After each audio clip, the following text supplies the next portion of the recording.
дагыла замандаштар. Мына 17 ноябрда жергиликтүү кеңештердин депутаттарын шайлоо күнү болгону турат. Менде бир ойлорум бар эле, ошолор менен бир азыр бөлүшүп албасам муздап калат деп силердин алдыңарга чыгып отурам. Негизи эле шайлоо дегенде, эми шайлоону койчу, мамлекет дегенде биздин көпчүлүк жарандарыбыздын мамилеси такыр башкача да. Менин үйүм четте, башкасы өрттөнүп кетсин деп башыбызды кумга тыгып алмай жайыбыз бар да.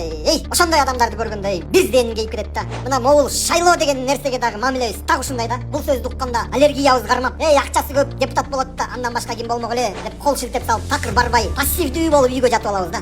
Ошо пассивдүүлүктүн ар жагында өзүбүздүн келечегибиз, мамлекетибиздин, жерибиздин келечеги мындай чабылып кетип атканын эч ким билбейт да. Биз өзүбүздүн жерибизде жашап атабыз го. Өзүбүздүн мамлекетибиз бар го. Тилибиз, динибиз, дилибиз бар го. Ошонун баары ошо шайлоо менен байланыштуу да. Ошол шайлоого барып өзүбүздүн сөзүбүздү айтканыбыз ошо добуш берген болуп эсептелет да. Мамлекетибиздин тагдыр жолунда активдүү катышып, өз добушубузду берип, шайлоо десе шайлоого бар, дагы башка иштер болсо жардамдашып, колубуттан кармашып ийип, ошондо мамлекетибиз өнүгүү жолуна бат түшүп, биз дагы көкүрөгүбүз өйдө болот эле. Мен ушундай иштерде мен да катышкам, салымым бар деп айта тургандай, ар бир кыргыз жаранына кайрылгым келип турат да. Шайлоого сөзсүз катышыш керек. Барып өзүбүздүн оюбузду айтып, добушубузду берип, тикеден тик туруп турганыбыз бул биздин жарандык милдетибиз болуп эсептелет. Өз корообуздун ичинен эле ойлой бербей, мамлекетибизди дагы колтуктап жардам бере жүрөлү.